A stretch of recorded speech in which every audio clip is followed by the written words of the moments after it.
Nobel বিজয়ের ১.৫ যুগ পর আবারও সুখবর এলো চট্টগ্রামের হাটহাজারীর নজমিয়া হাটের বাথুয়া গ্রামে। এই গ্রামেই জন্ম বর্তমান অন্তর্বর্তীকালীন সরকারের প্রধান উপদেষ্টা ডক্টর মোহাম্মদ ইউনূসের। এই খবরে গ্রামে বইছে আনন্দের বন্যা। আকরাম হোসেনের রিপোর্ট, ক্যামেরায় ছিলেন আবু জাবেদ। চট্টগ্রামের নজমিয়া হাটের বাথুয়া গ্রাম, যেখানে জন্ম অন্তর্বর্তীকালীন সরকারের প্রধান উপদেষ্টা ডক্টর মোহাম্মদ ইউনূসের। ডক্টর ইউনূস সরকার প্রধান হওয়ার খবরে আনন্দের বন্যায় ভাসছে তার নিজ গ্রাম। আমরা খুবই উৎফুল্ল, খুবই আনন্দিত।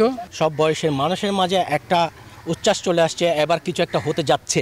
গণঅভ্যুত্থান ঘটিয়ে উনাকে নির্বাচিত করেছে, ওটার জন্য প্রচণ্ড ভালো লাগতেছে, আমরা গর্বিত।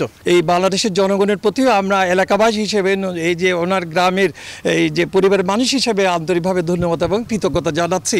ছোটবেলায় গ্রামে গেলে নাটক এবং খেলাধুলায় ব্যস্ত থাকতেন ইউনূস। বন্ধুদের নিয়ে দুরন্তপনায় কেটেছে সময়। তখনও তারা আপনার ওই হেডফোন লাগাইয়ে একটা পাথরের উপরে দিয়ে রেডি শুনতো, ছবি আঁকতো। আমি তখন শহরে গেলাম, দেখেছি যে 53-তে ইউনূস নাই।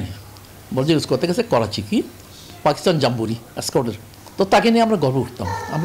আমরা তার আশা ছিল যে জীবনে সে একটা কিছু হবে, কারণ সে আমাদের নতুন নতুন জিনিস শিখেছে, যেগুলো আমরা জানতাম না। তো এটা আমাদের কীরকম আনন্দ লাগতেছে এবং গর্ব লাগতেছে আর কি। অন্তর্বর্তীকালীন সরকার প্রধান হওয়ায় তার অধীনে সুষ্ঠু, সুন্দর এবং গ্রহণযোগ্য নির্বাচন হবে বলে আশা তার সাবেক কর্মস্থল চট্টগ্রাম বিশ্ববিদ্যালয়ের এই শিক্ষকের। যে ইন্টারিম গভর্নমেন্টের প্রধান হিসাবে কাজ করবেন, তার অধীনে একটা সুন্দর সুষ্ঠু নির্বাচন হবে, এটা আমরা শতভাগ নিশ্চিত। স্যার যেটাতে রাজি হয়েছেন, এটার জন্য আমরা কৃতজ্ঞতা প্রকাশ করছি।